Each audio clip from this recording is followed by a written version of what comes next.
Hola, bienvenidos a este video sobre integridad referencial en bases de datos. Soy el universitario Becerra Vargas Pablo Javier de la Universidad Mayor de San Andrés, La Paz, Bolivia. Hago este video para la materia de bases de datos o INF 272, así que comencemos. Antes que nada, siempre se necesita una pequeña base teórica para poder comprender algo, por muy pesado que sea. Así que comencemos con la introducción y antecedentes. La integridad referencial es la propiedad de las bases de datos, la cual nos indica que cuando tenemos una clave externa en una tabla de referencia siempre debe aludir a una fila válida de la tabla a la que se haya hecho referencia. La integridad referencial garantiza que la relación entre dos tablas permanezca sincronizada durante las operaciones de actualización y eliminación. Todas las bases de datos relacionales gozan de la propiedad gracias a que el software gestor de la base de datos vela por su cumplimiento. Bien, ahora, ¿qué nos indica todo esto o cómo podemos resumirlo? Nos indica que si tenemos una base de datos con dos tablas, llamémoslo tabla X y tabla Y, si tabla Y tiene una llave foránea que corresponde a una relación con la tabla X, un registro Y que contenga esta llave foránea hará referencia a uno o más registros X. Ahora, acá abajo podemos ver a un señor. Comentarles que este señor es Edgar Code, un científico computacional que propuso los modelos relacionales y que junto a esto también propuso 12 reglas, que se conocen como las reglas de Code. Mencionar que las reglas que más hacen referencia a la integridad referencial son la regla número 7 y la número 8. Y veamos esto un poco más a profundidad. Este señor Edgar Frank Code propuso los modelos relacionales en 1970 en los laboratorios de IBM, San José, California. Y bueno, por la fortaleza de su modelo y por su gran aplicabilidad, no tardó en consolidarse como un nuevo paradigma en los modelos de bases de datos. Para conseguir esa coherencia, es preciso que no haya referencias a valores inexistentes y que si cambia el valor de una clave, todas las referencias a ella se cambian en consecuencia en toda la base de datos. Ahora, veamos esto con un ejemplo gráfico, así que pasemos a la ejemplificación. Cuando queremos conservar la integridad de una base de datos, por lo general se nos impiden tres cosas. Y aquí tenemos una.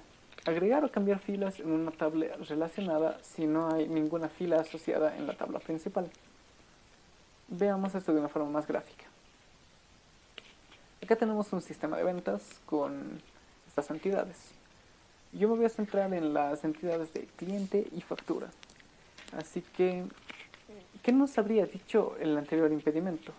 Básicamente nos diría que no podemos crear un registro en factura con un ID de cliente, que como vemos hace referencia a la tabla de clientes, que no existe.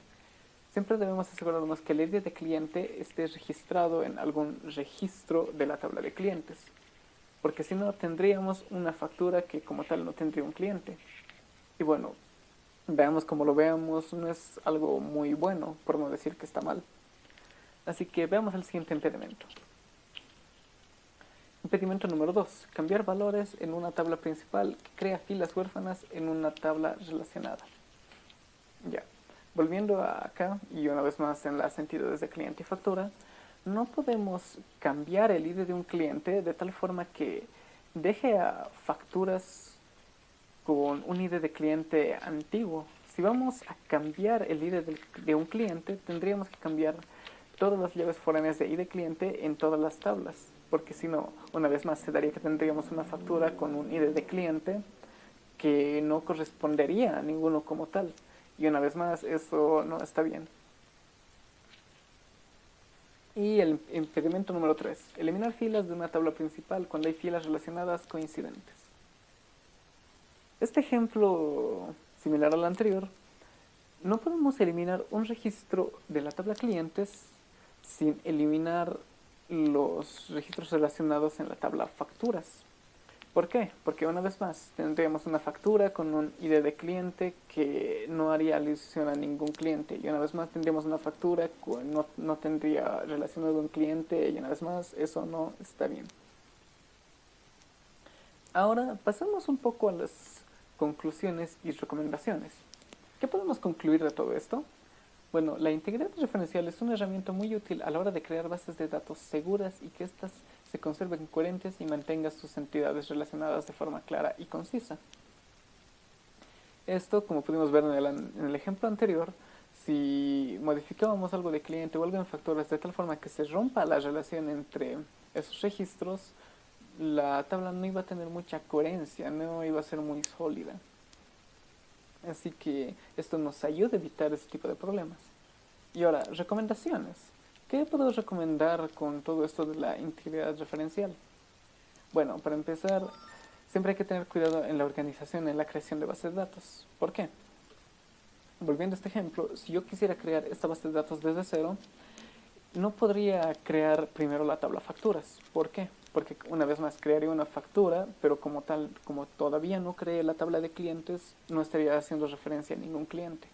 Así que la forma correcta sería primero organizarme para crear las tablas de clientes, proveedores y categorías. Después de crear esas tres, debería crear las tablas de facturas y productos y por último la tabla de ventas. De esta forma podría asegurar la integridad referencial. Es más, los propios gestores de bases de datos no nos permitirían hacerlo de forma desorganizada. ¿Qué más? Tener claros los requerimientos antes de definir la integridad referencial. Y esto también lo asocio un poco con la siguiente recomendación, que es siempre mantener los atributos de las tablas con la regla de normalización y tener las llaves foráneas justas de tal forma que se cumpla la integridad referencial. Yo creo que esto son dos caras de un poco el mismo problema. ¿Por qué? Porque siempre tenemos que tener en cuenta los requerimientos de tal forma de que no estemos ni poniendo muchos atributos o muy pocos. Porque en alguna ocasión me pasó que a la hora de crear una base de datos con todo esto de la integridad referencial terminaba teniendo alguna tabla con unas 5 llaves primarias, que a su vez eran llaves foráneas de otro y no es algo eficiente, no es algo óptimo. Así que siempre hay que tener en cuenta todo eso antes de implementar la base de datos. Y bueno, yo creo que eso sería todo con el video. No olviden dejar su like si les sirvió la información del video. Si tienen alguna corrección, no olviden dejarla en la sección de comentarios. Y bueno, gracias por ver el video. Hasta pronto.